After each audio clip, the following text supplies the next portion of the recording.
But Diane Miller was on for a 5-minute piece in studio in Illinois, I believe, is where she's at, or maybe it's Wisconsin. But she was in studio, and Anthony Fauci did she had 5 minutes, and Anthony Fauci did his bit, and during which he admitted that there is going, and we knew this anyway, there's going to be clinical trials for the new H1N1 swine flu vaccine that is going to end up becoming widely administered throughout the country, and the likelihood is that the schools of this nation are sometime between mid-September and mid-October going to be turned into shot clinics.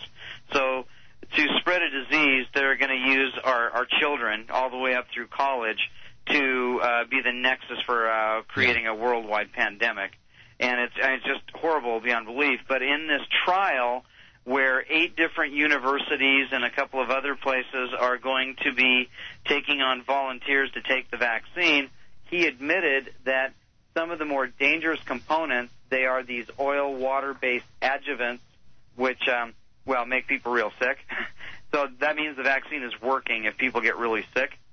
In their sick minds, that's actually the way the system works.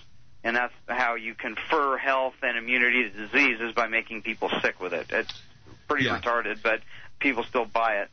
But when they conduct these trials, this vaccine will not be containing these adjuvants. And these are the dangerous substances that they're going to be including that cripples and provides early death for every single lab animal it's tested on, and indeed at least 21 of the some 200 Polish homeless people that it was tested on earlier in the winter earlier this year. And so they're going to be running these trials with a vaccine that is not even going to be the vaccine that they're going to be administering to everybody. So they are going to get this vaccine is safe, go ahead with vaccinating everybody, even though they could just be vaccinating people with saline solution or something. It's just shocking. Well, even though, and you mentioned so many things there, I want to respond to some of it. First of all, the Polish homeless you speak about, which were the guinea pigs for some of this. But, we're talking about, accountability, culpability here, and all governments around the world have had to give immunity to the vaccine manufacturers in case anything goes wrong, like it always does. The big question I have, Don, and I didn't mean to spend so much time on this, but it's such an important issue. Is this just another beta test, a way to kind of pay for the backstock of expired alleged vaccines, and a way to maybe herd the public a little bit and scare them and use fear-based mind control, as we saw with the bird flu in Toronto a few years ago? Is this just another big beta test, or is this going to be the real thing? I don't mean the real thing that you're going to get sick if you don't take the vaccine, but is this going to go forward, or is this just something to talk about? It's just another beta test.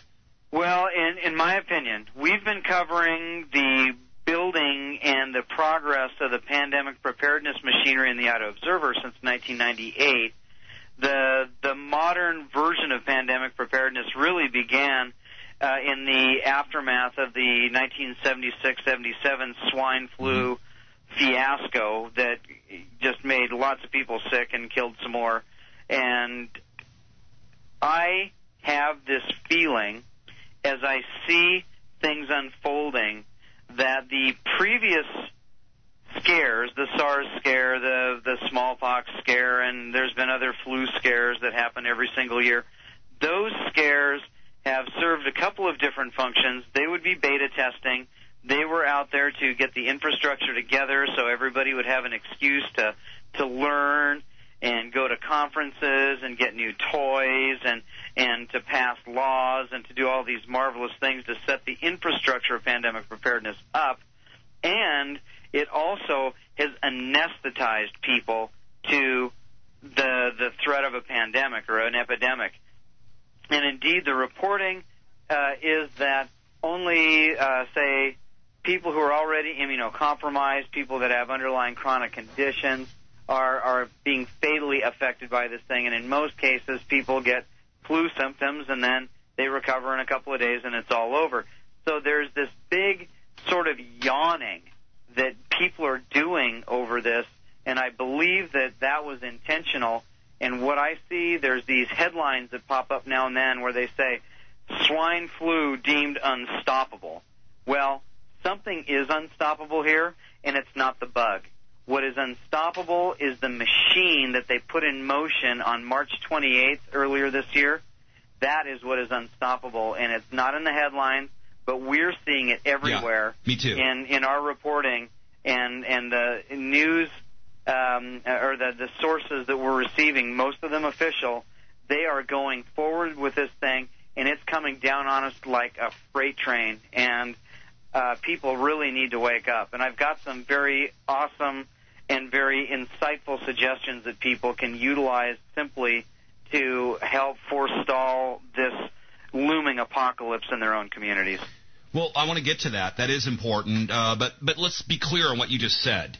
You contend that the crying wolf we've heard all these years was deliberate to prove to people once and for all that we're going to make this happen and this is going to happen, and by crying wolf, you better trust us from now on when we cry wolf on things like terrorism or crime or the drug war or anything else. Is that what you're saying? Well, I think that there's a lot of different types of people who receive information different ways.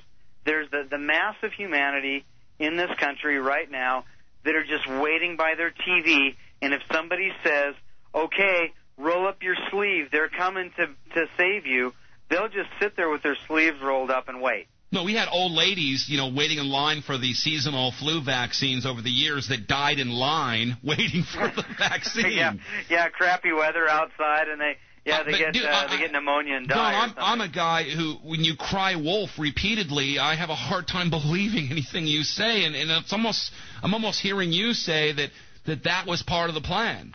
Again, as we learn from, because they learn from everything they do, all the beta testing that they do, as you refer to it, they learn from everything, and so do we.